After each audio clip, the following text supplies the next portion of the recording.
Good morning, नमस्कार। आज मैं समास की दूसरी वीडियो बना रही हूँ। इससे पहले मैंने आपको बताया है समास क्या होता है, समास की परिभाषा दी थी, फिर उसमें समास पद क्या होता है, समास विग्रह क्या होता है और फिर कितने पद होते हैं समास के और पदों की प्रधानता के आधार पर समास के 4 भेद बताए हैं। उसमें मैंने आपको फर्स्ट वीडियो में करा दिया है अव्ययीभाव समास। दूसरा चल रहा है हमारा तत्पुरुष समास। और तत्पुरुष समास के जो 2 भेद होते हैं, एक तो समानाधिकरण तत्पुरुष समास और दूसरा व्याधिकरण तत्पुरुष समास। व्याधिकरण तत्पुरुष समास के मैंने आपको 6 भेद हैं वो आपको करवा दिए हैं। और अब इसमें दूसरा है जो समानाधिकरण तत्पुरुष समास, उसके 2 भेद होते हैं, ये आज मैं करवाऊंगी आपको। तो यहाँ हमारा जो समानाधिकरण तत्पुरुष समास है उसका पहला है कर्मधारय समास। और कर्मधारय समास जो है वो क्या होता है और द्विगु क्या होता है। समानाधिकरण कर्मधारय को ही हम समानाधिकरण तत्पुरुष समास कह सकते हैं। तो यहाँ पर अब देखिए कर्मधारय क्या होता है, विशेषण और विशेषण में, जिस समास में विशेषण और विशेषण में तथा उपमेय और उपमान में संबंध हो उसे कर्मधारय समास कहते हैं। अब पहले ये पता होना चाहिए विशेषण क्या होता है, विशेषण क्या होता है, उपमेय क्या होता है और उपमान क्या होता है, तभी हम ये पता संबंध हम स्थापित कर सकते हैं। तो जैसे विशेषण क्या होता है, जिस शब्द की विशेषता बताई जाए, विशेषण संज्ञा या सर्वनाम की विशेषता बताने वाले शब्दों को विशेषण कहते हैं। और विशेषण होता है जिस शब्द की विशेषता बताई जाती है, ओके। और उपमेय होता है जिसकी तुलना की जाए और उपमान जिससे तुलना की जाए, मतलब जो फेमस होगा उसी के साथ हम किसी साधारण व्यक्ति की तुलना करेंगे तो फेमस होगा उपमान, और जो साधारण आदमी होगा वो होगा उपमेय। जिसकी तुलना की जाए और जिससे तुलना की जाए वो होता है उपमान।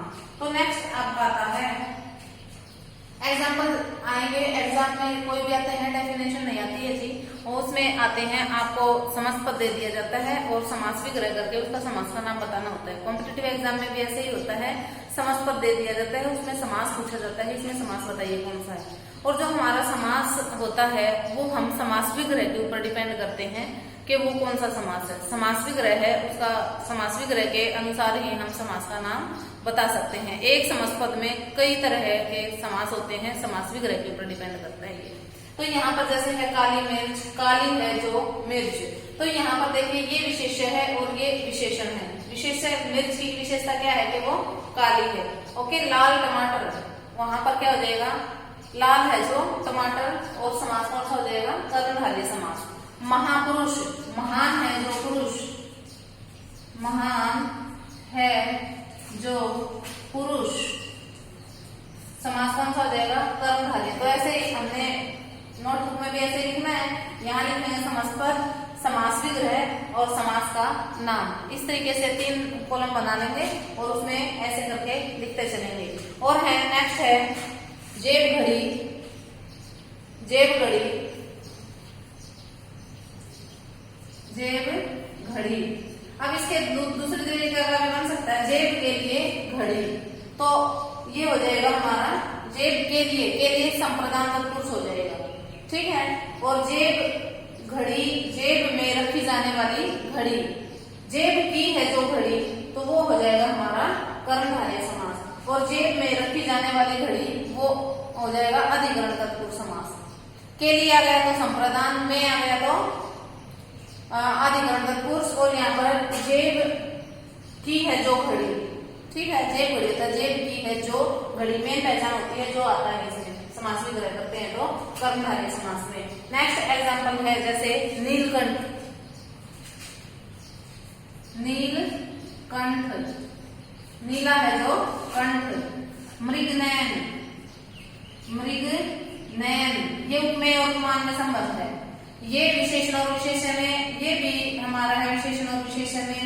और ये है हमारा महापुरुष, महान है जो पुरुष, विशेषण और विशेषण में, ये भी विशेषण। ये है हमारा मृगनयन, उपमेय और उपमान में। मृग के समान है नयन जो, मृग के समान है जैन नयन जो, यहाँ पर नयनों की तुलना मृग के साथ कर रखी है, तो ये हमारा हो जाएगा कर्मधारय समास, ओके। नेक्स्ट आता है हमारा द्विगु समास। द्विगु नाम से ही पता चल रहा है, द्विगु होता है 2 कायों का समूह। जो द्विगु शब्द है इसका समास विग्रह करेंगे, इसका ही अर्थ होगा 2 गायों का समूह। द्विगु 2 गायों का इस समास में, द्विगु समास में पूर्व पद संख्यावाची होता है, संख्यावाची विशेषण होता है और इसमें समूह का बोध होता है, समाहार का बोध होता है।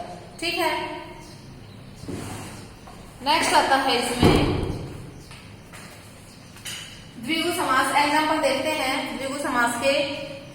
दोपहर, दोपहर, दो पहरों का समूह।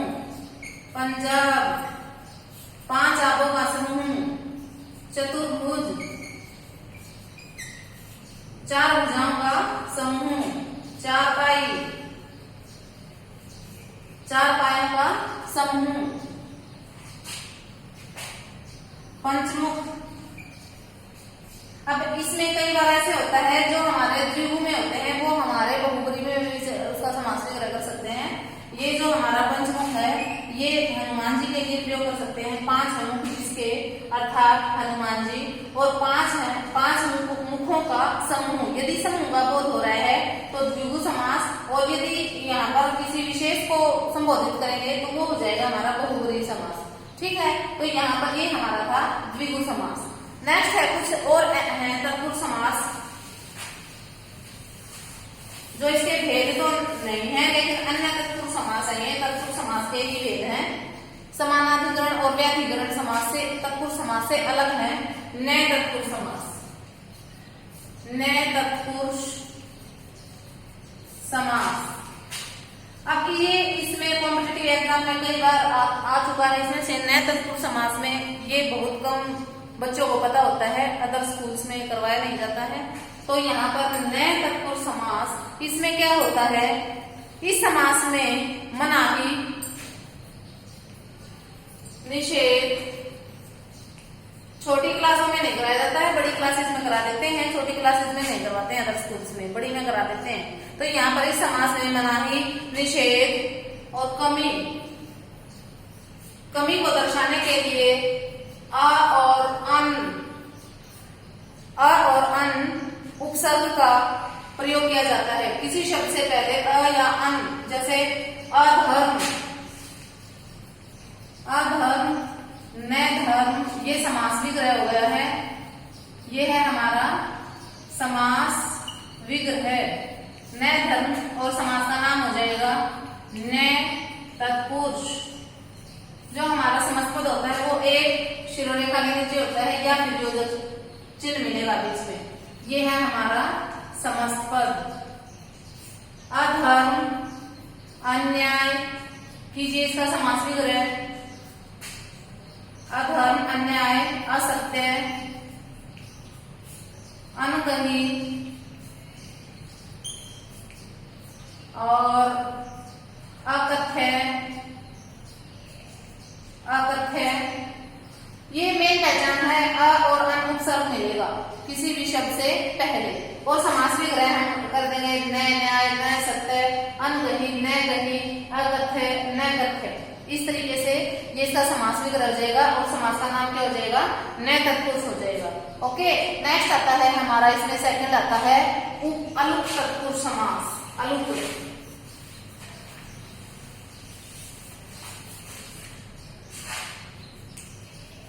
अलुक तत्पुरुष समास। इस समास में समस्त पद, इस अलुक तत्पुरुष समास में जो हमारे संस्कृत के शब्द होते हैं उसका प्रयोग किया जाता है। अलुक तत्पुरुष समास में संस्कृत भाषा के शब्द होते हैं। देख जैसे हैं, बहुत ही कम होते हैं ये शब्द। मनसिज, सरसिज, युधिष्ठिर, युधिष्ठिर, धनंजय, धनंजय, धन की जय करने वाला। युधिष्ठिर, युद्ध में स्थिर रहने वाला। सरसिज, सर होता है तालाब, तालाब में उत्पन्न होने वाला। मनसिज, मन में उत्पन्न होने वाला। सिज का मतलब होता है उत्पन्न होने वाला। मन होता है हृदय, मन में उत्पन्न होने वाला। सर होता है तालाब, तालाब में उत्पन्न होने वाला। इस तरीके से ये हमारा अलुक तत्पुरुष समास हो जाएंगे। तो इस समास में संस्कृत भाषा के शब्द मिलते हैं। नेक्स्ट आता है उपपद, उपपद तत्पुरुष समास। अब इस समास में क्या होता है, जैसे मैंने आपको बताया है जो समास समास के हमारे दो पद होते हैं, एक होता है पूर्व पद और दूसरा होता है उत्तर पद। जब हम उनको अलग अलग करके लिखते हैं तो दोनों सेंसफुल होते हैं, दोनों सेंस देते हैं। लेकिन उपपद समास में जब हम उत्तर पद और पूर्व पद को अलग अलग करके लिखते हैं तो वो उसमें से एक सेंसलेस होता है, एक सेंसफुल होता है। ठीक है, जैसे हमारा है कृतज्ञ, कृतज्ञ, पंकज। कृतज्ञ में कृत प्लस ज, ये सेंस दे रहा है लेकिन जय है, इसका कोई अर्थ नहीं है। जलद, पयोद, पय प्लस द, ओ बन जाएगा, पय प्लस द। अब यहाँ पर पंकज, पंक प्लस जय, बहुत ही आसान है, कोई मुश्किल नहीं है। ये समास में इसका ऐसे बनेगा, इसमें हम इसमें कुछ वो नहीं ऐड करेंगे अपने पास से, जैसे सेंसफुल वर्ड बना देते हैं तो इसको समासी करेंगे। पद में कृतज्ञ, कृत प्लस जय, पंकज, पंक प्लस जय। पंक का मतलब होता है कीचड़, जय का अकेला जय लिखेंगे तो ये कोई अर्थ नहीं देगा, इसके साथ मिला देंगे। दोनों पद हैं, मिलकर तो अर्थ देंगे, लेकिन पूर्व पद उत्तर पद के बगैर अधूरा होगा या उत्तर पद पूर्व पद के बगैर अधूरा होगा। दोनों इनमें से एक सेंसफुल मिलेगा, एक सेंसलेस मिलेगा। ओके, जलद, जल प्लस दे, जलद इकट्ठा लिखेंगे तो बादल हो गया है। जल प्लस दे, इसकी कोई सेंस नहीं होती है, इसकी भी नहीं होती है, इसकी भी नहीं होती है। तो इस प्रकार से ये हमारा है उपपद तत्पुरुष समास। तो नेक्स्ट आता है हमारा मध्यपद लोपी समास। मध्यपद लोपी, मध्यपद लोपी, इसके नाम से ही पता चल रहा है मध्य पद। मध्य के जो पद होते हैं वो लुप्त हो जाते हैं। कौन से समास है? मध्यपद लोपी तत्पुरुष समास में। जैसे हैं रसगुल्ला, वन मानुष, रेलगाड़ी, नहीं बैलगाड़ी, बैलगाड़ी। और क्या होगा?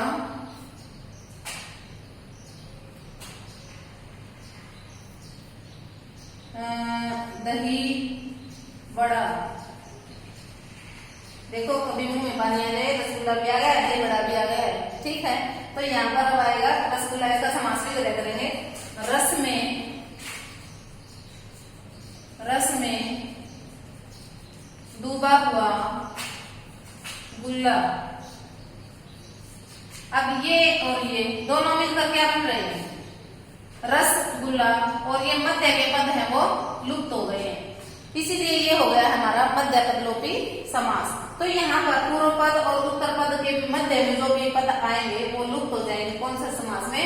मध्यपद लोपी समास में। वन मानुष, वन में रहने वाला मानुष, वन में रहने वाला मानुष। अब देखिए ये लास्ट में और ये शुरुआत में, वन मन नहीं वन, वन और मानुष, वन मानुष हो गया, में रहने वाला ये लुप्त हो गया है। तो कौन सा समास हो गया? ये मध्यपद लोपी समास हो गया है। ठीक है, अब बैलगाड़ी, बैलों के द्वारा खींची जाने वाली गाड़ी। समास भी रहे, इसका थोड़ा सा लंबा बनेगा तो मध्य के पद लुप्त हो जाएगा। दही बड़ा, दही में डूबा हुआ बड़ा। ओके, तो ये हमारा समास कौन सा था? मध्यपद लोपी समास। नेक्स्ट आते हैं हमारा जो पदों की प्रधानता के आधार पर हमने 4 भेद किए थे। पहला था अव्ययी भाव, दूसरा था तत्पुरुष समास। तत्पुरुष समास हमारा कंप्लीट हो गया है। अब नेक्स्ट आता है हमारा द्वंद्व समास। द्वंद्व, द्वंद्व ऐसे भी लिखते हैं और द्वंद्व ऐसे भी लिखते हैं। ये अनुस्वार फिर बीच में आ जाएगा, वह के ऊपर अनुस्वार है, ये वह आधा है और वह पूरा है। द्वंद्व समास। तो इस समास में द्वंद्व का मतलब होता है झगड़ा करना। अव्ययी भाव समास में हमारा कौन सा पद प्रधान था? पूर्व पद। तत्पुरुष समास में उत्तर पद प्रधान था और द्वंद्व समास में दोनों पद प्रधान हो गए, पूर्व पद भी और उत्तर पद भी प्रधान होगा। अब झगड़ रहे हैं, पूर्व पद कह रहा है मैं प्रधान हूँ, उत्तर पद कह रहा है मैं प्रधान हूँ, तो दोनों में झगड़ा है। तो द्वंद्व का मतलब होता है झगड़ा। इसमें आप ऐसे भी याद कर सकते हैं, द्वंद्व हो गया झगड़ा, दोनों ही प्रधान है। वो कह रहा है अब है जो मम्मी है वो कह रही है मैं घर की मुखिया हूँ, पापा है वो कह रहे हैं कि मैं घर का मुखिया हूँ, तो दोनों है दोनों सेम, मतलब दोनों की उतनी चलती है, लेकिन दोनों में फिर भी यूं रहता है। ये समास के लिए बिल्कुल अच्छा एग्जाम्पल है कि दोनों ही प्रधान है, इसमें उत्तर पद भी और पूर्व पद भी। जिस प्रकार घर में मम्मी भी मुखिया होती है और पापा भी मुखिया होते हैं, तो ये भी इसमें भी उत्तर पद भी प्रधान होता है और पूर्व पद भी प्रधान होता है। तो इसमें समास में क्या होता है, इसकी डेफिनेशन यही बनेगी, दोनों पद प्रधान होते हैं, पूर्व पद भी और उत्तर पद भी। मेन पहचान होती है पूर्व पद और उत्तर पद में योजक चिन्ह मिलेगा। क्या मिलेगा? योजक चिन्ह मिलेगा। और फिर उसके बाद एक और पहचान है, जब हम उसका समास विग्रह करते हैं तो पूर्व पद और उत्तर पद के बीच में और लग जाता है। ओके, तो ये हमारा था द्वंद्व समास। और इसमें द्वंद्व समास में मोस्टली विपरीत शब्द होते हैं, जैसे माता पिता विपरीत हो गए हैं, माता और पिता, भाई बहन, सुख दुख, दही और लस्सी, दही लस्सी, मेरे विपरीत शब्द मिलेंगे इसमें। जैसे आ गया है धर्म अधर्म, तो इसका समास विग्रह बनेगा धर्म और अधर्म। भीमार्जुन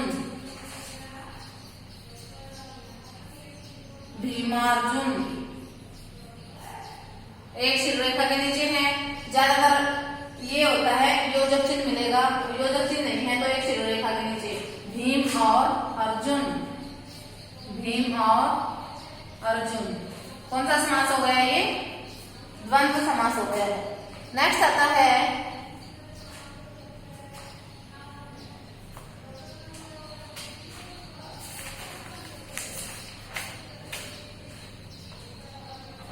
न्यूनाधिक। एक शिर रेखा के नीचे आ गया है न्यून और अधिक। न्यून होता है कम और अधिक होता है ज्यादा। न्यून और अधिक, जैसे मैंने आपको बताया है इसमें ज्यादातर विपरीत शब्द मिलते हैं। अब न्यून हो गया कम, अधिक हो गया ज्यादा, तो ये भी हमारे विलोम शब्द होते हैं। ठीक है, तो ये था हमारा द्वंद्व समास। इसकी ज्यादा से ज्यादा एग्जाम्पल से प्रैक्टिस करेंगे तब हमें आएंगे। नेक्स्ट आता है बहुव्रीहि समास।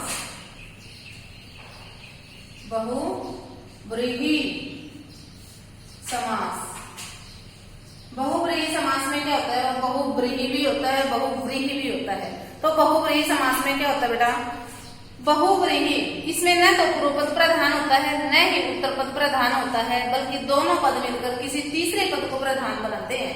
ये किसी विशेष व्यक्ति के लिए प्रयोग किया जाता है।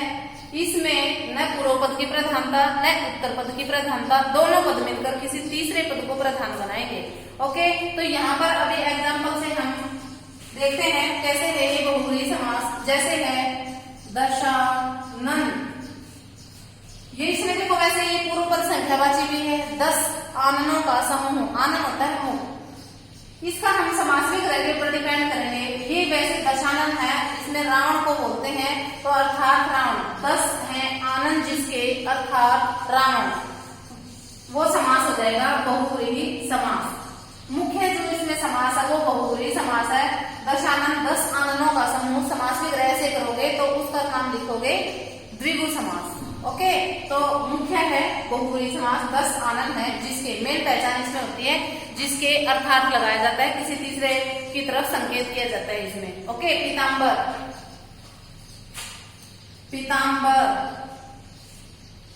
अब चतुर्भुज उसमें भी था और इसमें भी कर देते हैं चतुर्भुज। भुज नहीं चतुर्भुज, छोटा हुआ है चतुर्भुज। 4 है भुजाएं जिसकी अर्थात विशेष त्रिभुज। त्रिभुज जो होती है जिसकी 4 भुजाएं होती हैं, वो किसी भी तरीके की हो सकती हैं।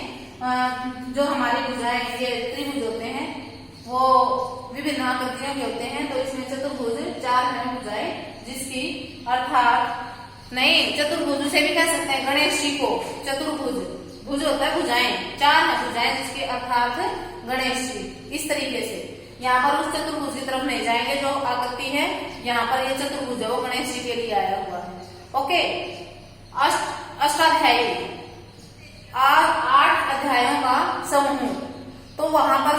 बात करेंगे तो द्विगु चला जाएगा। और 8 अध्याय हैं जिसके अर्थात जो हमारी कोई भी जैसे पुराण हो रहा है, कोई भी विशेष बुक होती है उसमें 8 अध्याय होते हैं, तो वो हमारी विशेष पुस्तक की तरफ भी संकेत कर रहा है, इसीलिए वो जो अष्टाध्यायी हो जाएगा बहुब्रीहि समास हो जाएगा।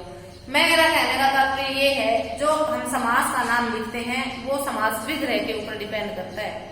ओके, तो यहाँ पर ये हो गया दशानन 10 आनंद जिसके अर्थात रावण में पहचान जिसके आएगी इसके समास विग्रह करने में, और जो आ गई वो कौन सा समास होगा, कर्मधारय समास होगा।